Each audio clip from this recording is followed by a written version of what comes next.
Essa narração se dedica exclusivamente para a acessibilidade de deficientes visuais. Se não for o seu caso, o link para a compra do livro impresso ou digital está aqui na descrição. Vamos à leitura. Capítulo 16. Os lucros do tráfico. Comprar, vender e negociar escravos era um negócio perigoso e arriscado.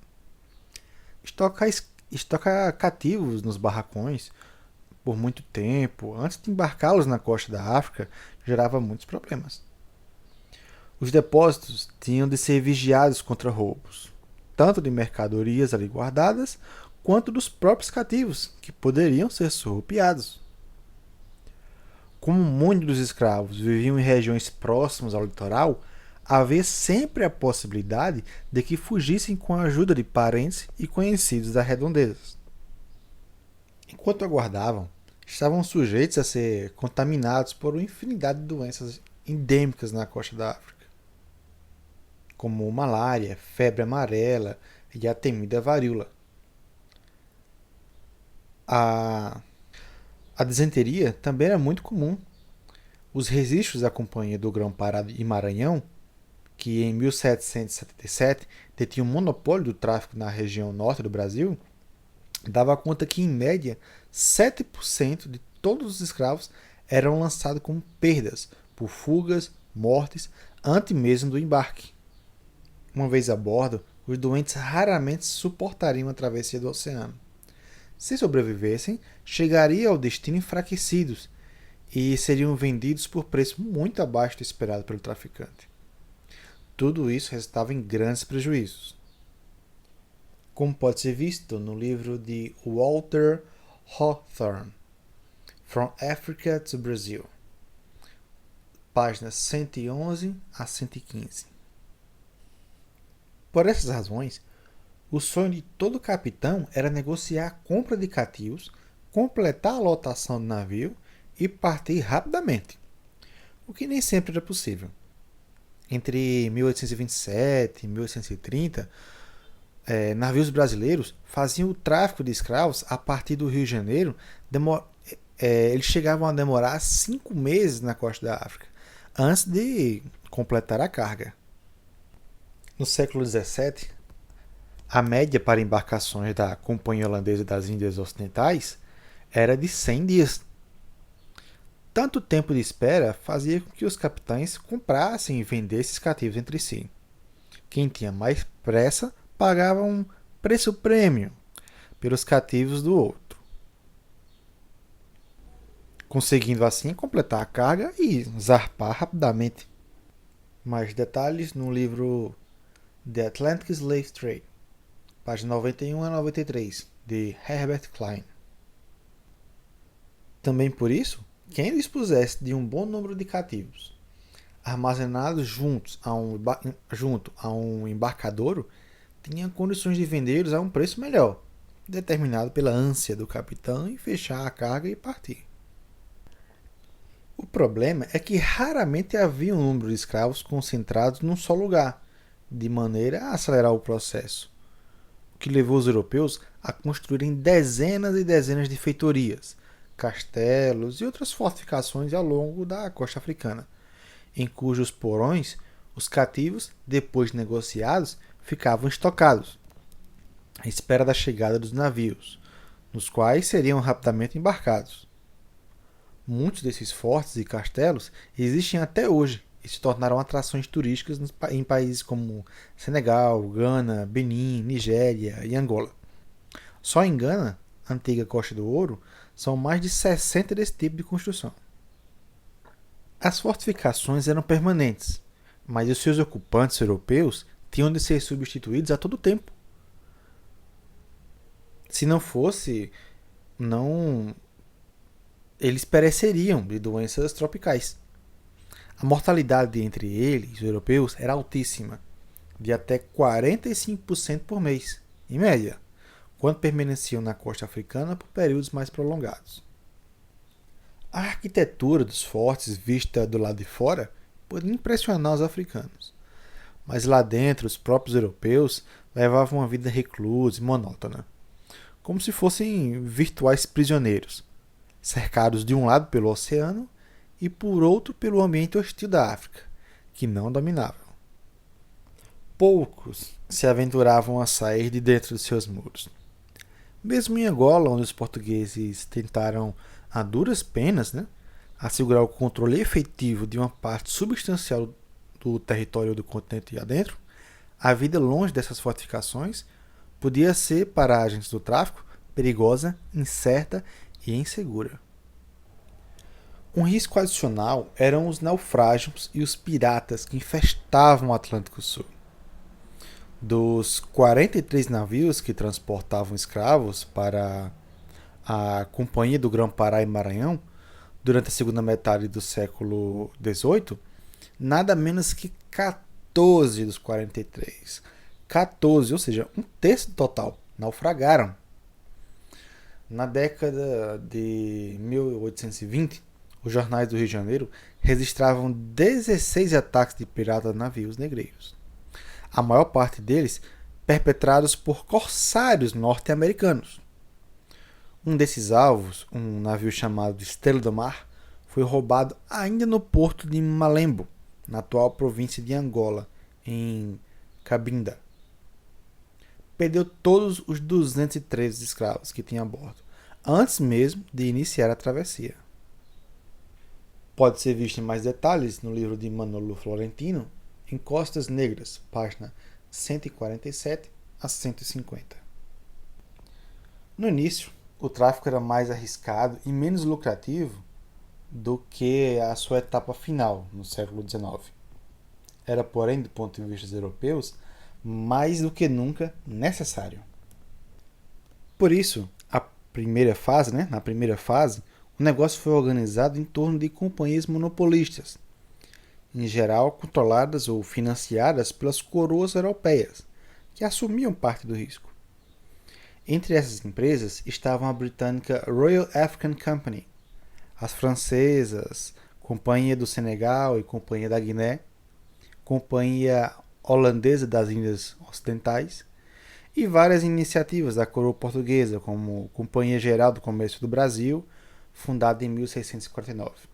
E a Companhia de Comércio do Maranhão, fundada em 1682. Tinham custos altos e metas difíceis de serem alcançadas.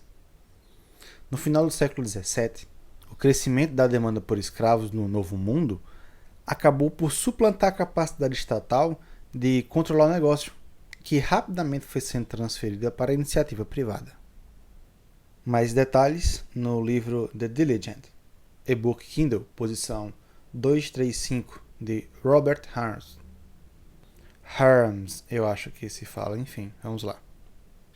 A Royal African Company, britânica, a RAC, britânica, criada em 1660 e já citada anteriormente, iniciou suas atividades restaurando e construindo fortificações na costa da África.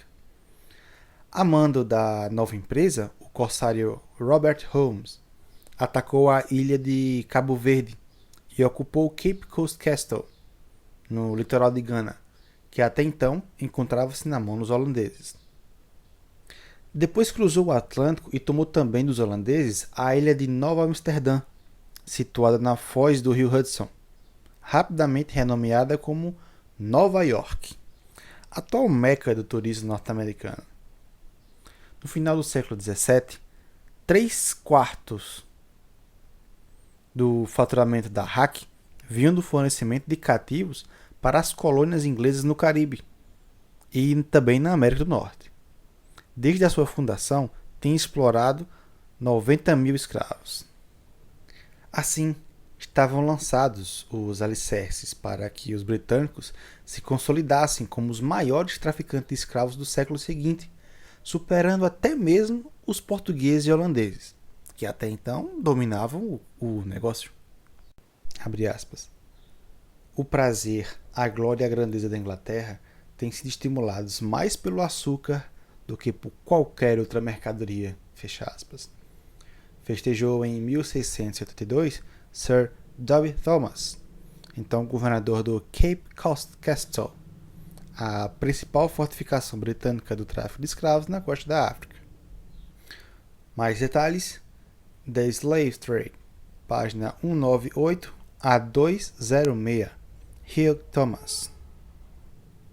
Em 1698, o parlamento inglês deu o primeiro passo para desmantelar o monopólio estatal com a lei que autorizava traficantes privados a participar do negócio, desde que pagassem uma taxa de 10% dos seus resultados à RAC. O governo francês, por sua vez, abriu as portas do tráfico para investidores particulares em 1713, medida também adotada pelos holandeses em 1730. A última grande experiência monopolística dos domínios portugueses ocorreu no final do século XVII, do governo do Marquês de Pombal, primeiro-ministro do rei Dom José I. Duas companhias estatais foram criadas para fornecer escravos e estimular a produção de açúcar, algodão e outros cultivos no Nordeste brasileiro. A Companhia Geral do Comércio do Grão-Pará e Maranhão começou a operar em 1755. 4 anos mais tarde, entrou em operação a Companhia Geral do Comércio de Pernambuco e Paraíba. Ambas foram à falência, por má gestão, má administração, falta de capital, depois de importar mais de 80 mil escravos africanos para o Brasil. Mais detalhes: The Atlantic Slave Trade, página 8182, de Herbert Klein. A partir daí, o tráfico negreiro virou um negócio inteiramente privado. Um intenso debate entre historiadores, ainda longe de acabar, diz respeito aos lucros do comércio de escravos. Alguns estudiosos, como Eric Williams, primeiro-ministro de Trinidad e Tobago, professor da Universidade de Oxford, na Inglaterra, falecido em 1981, exageram na conta, atribuindo lucros astronômicos ao tráfico. Na visão de Williams, autor de Capitalismo e Escravidão, uma obra clássica sobre o tema, lançada na década de 1940, o capital gerado pelo comércio negreiro no Caribe teria sido suficiente para financiar a Revolução Industrial Inglesa no final do século XVIII. Como pode ser visto em Capitalism and Slavery, de 2015, de Eric Williams. Até hoje, nenhum outro pesquisador foi capaz de encontrar provas e números que sustentassem essa tese. Ao contrário, muitos afirmam que o negócio não era tão lucrativo quanto se imaginou no passado. Estudos sobre o tráfico britânico entre 1761 e 1807 indicam uma taxa de lucro de 8%, entre 8% e 10%. Um resultado relativamente modesto, né? Levando-se em conta que um investidor poderia obter uma rentabilidade semelhante se investisse em letras do Tesouro Britânico sem correr grandes riscos. Manolo Florentino estimou que no começo do século XIX a lucratividade média do tráfico no Rio de Janeiro seria em torno de 19,2%, pouco superior aos resultados de uma fazenda de café, calculados em cerca de 15% ao ano. Fonte: Manolo Florentino, Costas Negras, página 175. O cenário mudou por volta de 1830, quando o tráfico se tornou ilegal. Os lucros aumentaram de forma substancial e proporcional aos perigos do negócio, uma vez que os navios negreiros estavam expostos à captura pela Marinha Britânica, que patrulhava o Atlântico Sul. Nesse período, o retorno sobre os investimentos por parte dos traficantes mais ousados, teria chegado aos 300%. Mais detalhes: Escravatura, Perguntas e Respostas, página 86 e 87, de João Pedro Marques. Ainda assim, os números variavam muito de acordo com os imprevistos e as circunstâncias de cada viagem. A contabilidade de 14 expedições negreiras promovidas no Rio de Janeiro, em 1812, analisadas por Manolo Florentino, indicavam que alguns tiveram lucros astronômicos, enquanto outros resultavam em prejuízos significativos. O navio Feliz Dia, por exemplo, comprou 235 cativos em Moçambique por R$ 12.600. Registrou 12 mortos na travessia e revendeu os 220 restantes no Rio de Janeiro por R$ 23.200, obtendo assim um lucro bruto, sem contar as despesas, de 82%. Caso bem diferente foi o do navio Protector, que embarcou 397 cativos em Luanda por quase R$ 40.000, mas teve 151 mortos durante a travessia. Os 246 remanescentes foram vendidos por mais de R$ 25.500, o que representou um prejuízo de 30,8% para a expedição. O resultado era, portanto, sempre proporcional à taxa de mortalidade a bordo. Nas contas do tráfico, escravos a bordo dos navios negreiros eram considerados uma carga como outra qualquer. No dia 6 de setembro de 1781, o navio inglês Zong, de Liverpool, saiu da África rumo à Jamaica com excesso de escravos a bordo. Em 29 de novembro, no meio do Atlântico, 60 negros já haviam morrido por doenças e falta de água e comida. Temendo perder toda a carga antes de chegar ao destino, o capitão Luke Collingwood decidiu jogar ao mar todos os escravos doentes e desnutridos. Ao longo de 3 dias, 133 negros foram atirados da amorada vivos. Só um conseguiu subir novamente a bordo. De forma cínica e desumana, o dono do navio, James Gregson, pediu indenização à seguradora pela carga perdida. A empresa de seguros em Londres recorreu à justiça. Pelas leis inglesas, se o negro morresse a bordo por maus tratos, fome ou sede, a responsabilidade seria do capitão do navio. Se caísse no mar, o seguro cobriria. Nesse caso, a justiça decidiu que a seguradora tinha razão. O capitão era culpado pelas mortes. O caso, abriu os olhos dos britânicos para a crueldade do tráfico negreiro e se tornou um ícone do movimento abolicionista. Nota: esse parágrafo reproduz parte do texto do capítulo A Escravidão, do livro do mesmo autor, Laurentino Gomes, 1808. O investimento inicial de um traficante poderia ser altíssimo.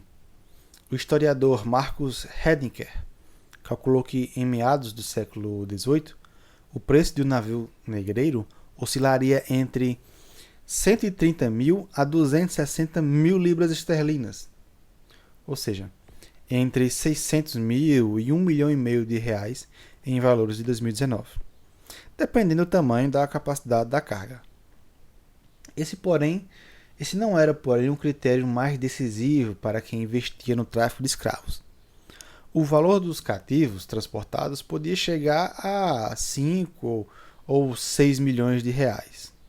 Ou seja, muitas vezes o preço inicial pago pelo navio.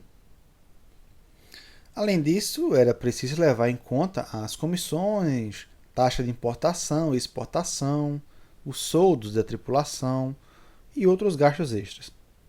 No tráfico francês, a carga de mercadorias variava entre 50% e 80% do orçamento dos gastos da viagem.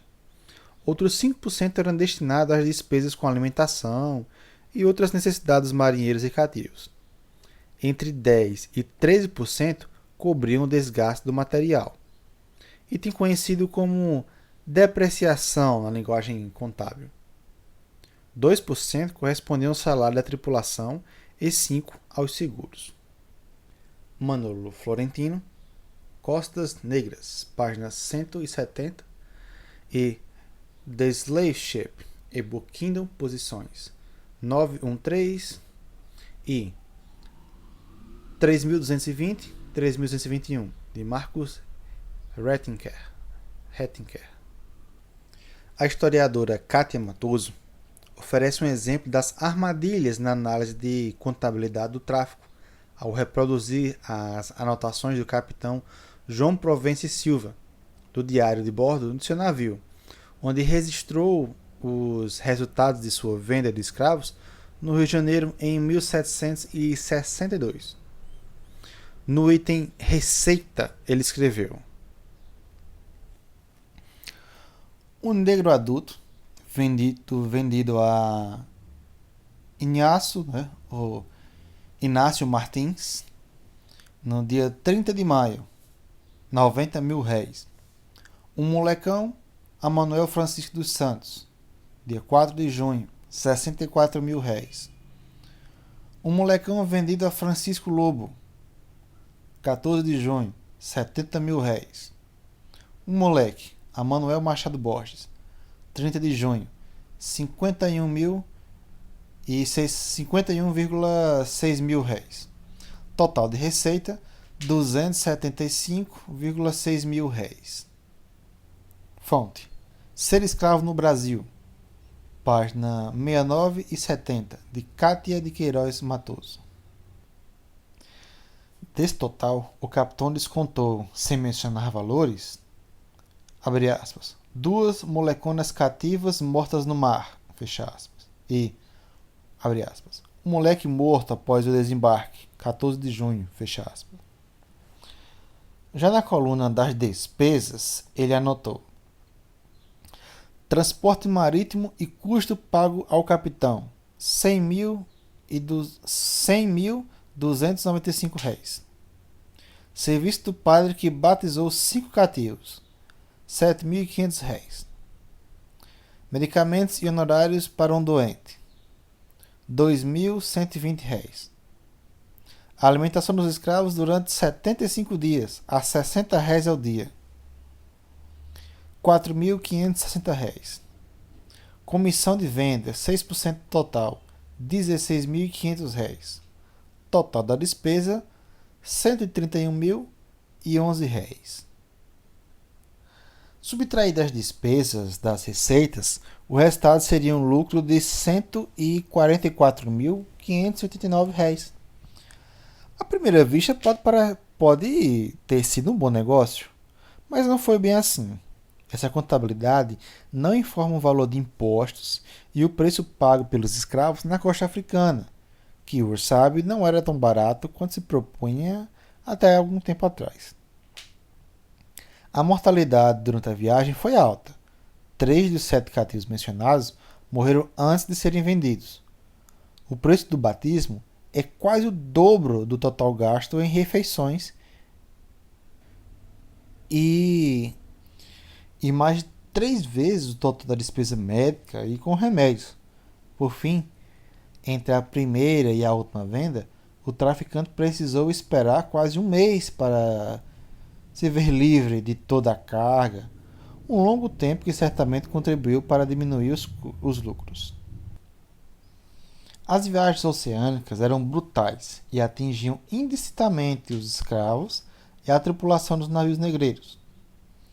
O abolicionista britânico Thomas Clarkson estimou que de 100 marinheiros que partiam do porto em Liverpool entre 1780 e 1788, entre 1784 e 88, só 50, ou seja, metade, retornavam com vida. Os demais, 23,7%, morriam e outros 26,6% desertavam ou eram demitidos por insubordinação e outros delitos.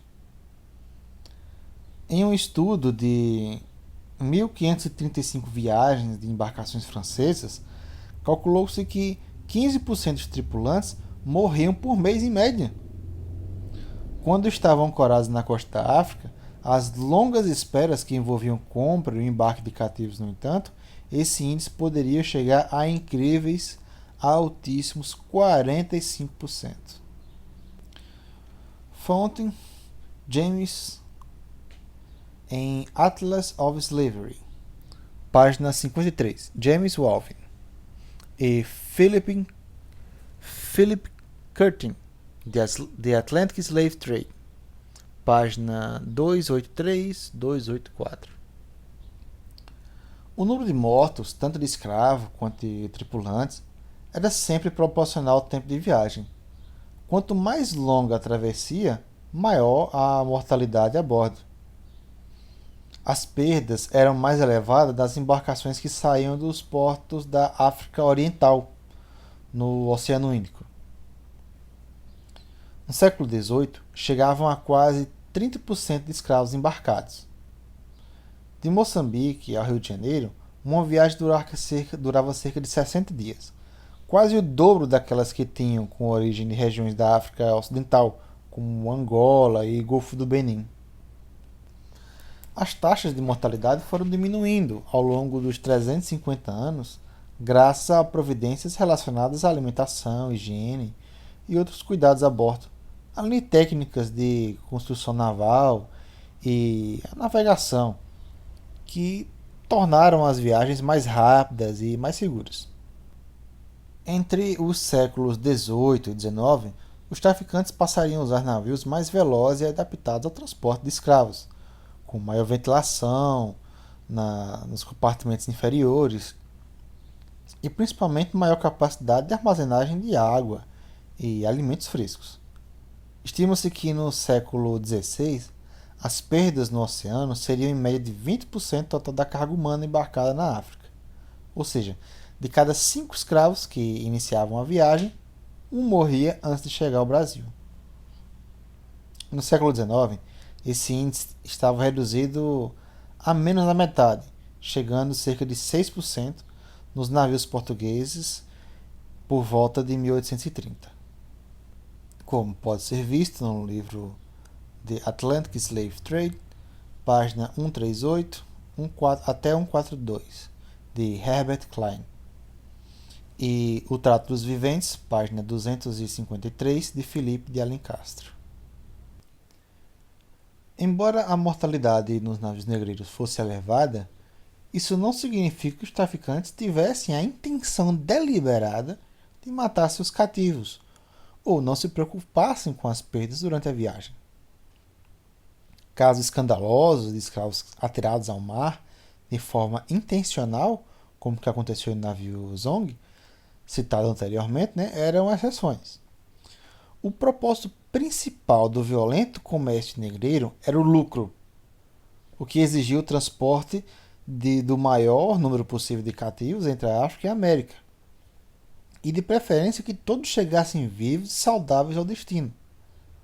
Com escravos mortos, não seria possível fazer dinheiro. Do ponto de vista do traficante, a morte de um deles implicaria mais do que uma perda humana, Seria um prejuízo certo. Esse objetivo, no entanto, era limitado por forças naturais, que os negreiros não controlavam, em especial as doenças que infestavam os navios antes, durante e depois das longas travessias. A Companhia das Índias, que tinha o monopólio do tráfico na França no começo do século XVIII, oferecia um bônus aos capitães de navios negreiros, que conseguissem reduzir as taxas de mortalidade. O prêmio era oferecido em escala: 6 libras por escravo, caso o índice de morte fosse inferior a 5% sobre o total de embarcados, 3 libras se ficasse abaixo de 10%, 2 se chegasse até 15%, e 1 libra para perdas de no máximo 20%. Isso significa que, mesmo em viagens que morresse 1/5 da carga, ainda assim o negócio seria lucrativo ao ponto de o capitão receber um prêmio pelo sucesso da travessia. Fonte: The Diligent, página 318, de Robert Harms. Havia casos extremos de perdas de vidas em alto mar. Ao chegar em Salvador, no final de 1805, o brigue Correio da Guiné, de Félix da Costa Lisboa, tinha perdido 320 Na verdade, ele tinha perdido 230 dos seus 340 escravos. Ele tinha perdido 230 dos seus 340 escravos embarcados na costa de Biafra. Uma mortalidade tão severa podia levar o traficante à falência. E foi o que aconteceu com o baiano Felipe Justiniano em 1809, depois de uma desastrosa viagem do Big Flor da Bahia entre Moçambique e Salvador, na qual morreram 192 de um total de 557 cativos embarcados, mais de um terço da carga. Felipe tinha acabado de comprar o barco, era sua primeira viagem. Afundado em dívidas, vendeu a embarcação 10 dias depois de retornar à Bahia, e nunca mais se ouviu falar dele no círculo do tráfico. Um caso extremo oposto foi do navio Capitão Africano, sob o comando de Domingos, de José de Lira, que chegou em Salvador em 1807, sem perder um só dos 135 escravos que haviam embarcado no Golfo da Guiné. Em outubro de 1789, as autoridades que foram inspecionar o brigue Netuno Pequeno, de propriedade de Pedro Gomes Ferreira, ficaram surpresos ao saber que não apenas todos os 27 escravos comprados na costa da mina chegaram com vida, mas como também tinham nascido 2 a bordo durante a travessia. Pode ser visto mais detalhes em The Transatlantic Slave Trade to Bahia, página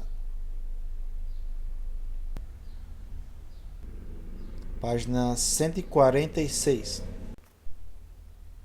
Diante de tantos riscos, os traficantes foram desenvolvendo estratégias para calibrar eventuais perdas. Uma delas era compartilhar ou diluir os investimentos entre vários sócios. Nesse modelo, ninguém ganhava muito, mas, ao mesmo tempo, correriam menos riscos de ir à falência em caso de alguma tragédia inesperada. Foi esse o caso da galera navio longo e estreito, né, de bordas baixas, que é uma galera.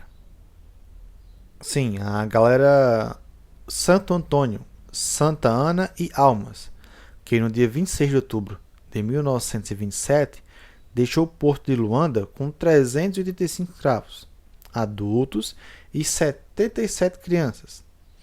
A galera pertencia a 99 diferentes donos, incluindo um grupo de mercadores angolanos, fazendeiros baianos e o próprio capitão do navio. Era, portanto, uma espécie de consórcio do tráfico negreiro. Mais detalhes: Ser escravo no Brasil, página 37, Kátia Matoso. Embarcações de todos os tipos e tamanhos eram empregadas no tráfico. Algumas eram minúsculas e velozes, com um peso total de 10 toneladas, o equivalente a um micro-ônibus ou um caminhão de carga leve e vazio. No extremo oposto estavam mastodontes flutuantes, como The Par, navio de 566 toneladas, um peso de um Airbus A380 atualmente, o maior avião comercial de passageiros. Construído pelo armador John Wright em Liverpool, em 1797, foi batizado com o sobrenome dos proprietários, Thomas e John Parr, membros de uma eminente família local de traficantes de escravos. Equipado com 3 mastros, tinha 2 decks e 40 metros de comprimento por 10 de largura. Na proa, destacava-se uma escultura de uma mulher, como se fosse uma sereia gigantesca, que desafiava as ondas. Era fortemente armado com 40 bocas de canhões distribuídas por suas laterais. Tinha espaço para 700 escravos e 100 tripulantes. uma vez e meia o número de passageiros de um Airbus A380.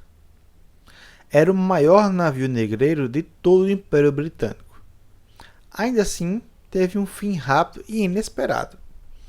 Em 1798, em sua primeira viagem ao Golfo de Biafra, o Depar explodiu no porto de Bonny, matando todos os 200 escravos já embarcados.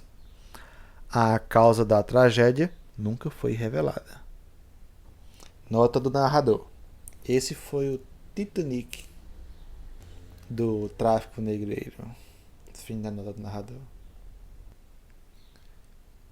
Marcus Rediker, The Slave Ship, Kindle, posições 1111 a 1120.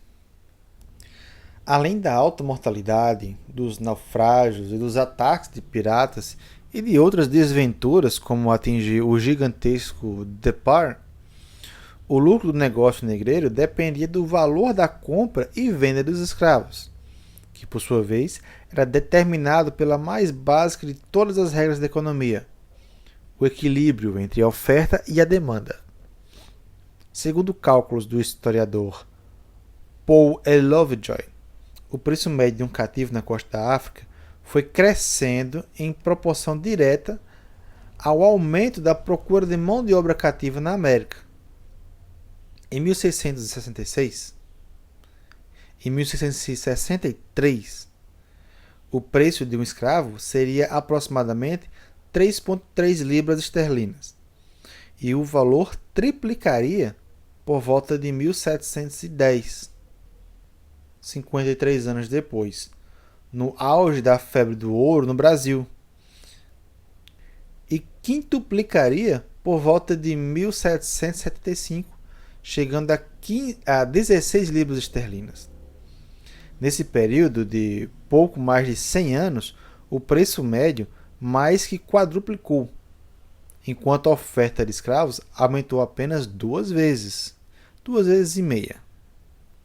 Nota: o cálculo de Lovejoy é baseado no valor das mercadorias inglesas usadas no tráfico negreiro, e não no preço efetivamente pago pelos cativos na costa da África, como pode ser visto na página 52, em Transformation in Slavery, de Paul E. Lovejoy.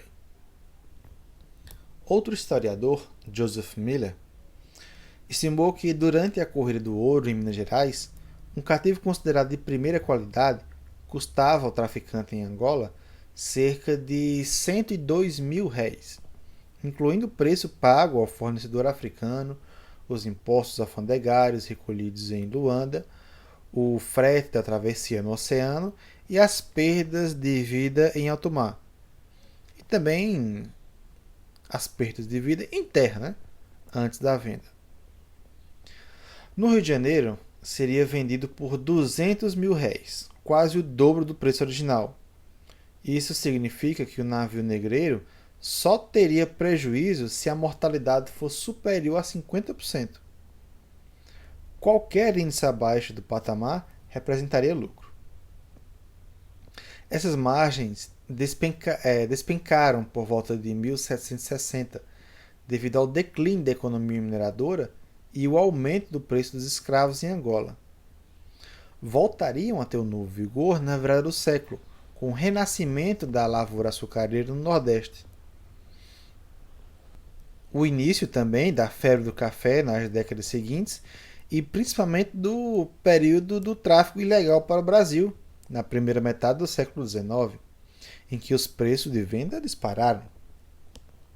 Como você pode ver também no livro de Joseph Miller, Way of Death, página 477. Os traficantes tinham um grande e onipresente sócio no tráfico negreiro, a coroa portuguesa. Além de fornecer a mão de obra para as lavouras e minas da América, o comércio de escravos era uma fonte de receita fundamental para o Tesouro Real. Por volta de 1630, o cativo africano entrava no Brasil com tributos equivalentes a 20% do seu preço no porto de embarque. Na América Espanhola, os impostos e as taxas chegavam a 66% desse valor. Na segunda metade do século XVII, os tributos no Brasil subiriam para 28%, o que levou ao ouvidor-geral de Angola a declarar que o tráfico de escravos era a atividade comercial mais tributada de todo o Império Português. Os novos impostos foram criados ao longo dos séculos, entre o século XVIII e século XIX. A coroa lucrava também com a venda de alvarás e direito de comércio de escravos. Os reis portugueses estavam dispostos a fazer qualquer negócio para assegurar essa preciosa fonte de renda. Se houvesse a possibilidade de entrar em acordo com os chefes e fornecedores locais de escravos, melhor. Mas se essa opção não fosse possível, os colonos navegadores e comandantes militares lusitanos eram autorizados a pilhar, subjugar e fazer guerra e tomar pela força o que julgassem proveitoso para a coroa portuguesa. Era o que deixavam claro as instruções do rei Dom João III, que enviou ao seu irmão Dom Luís, responsável pela ocupação do arquipélago de Bijagós, na Guiné-Bissau. Diz: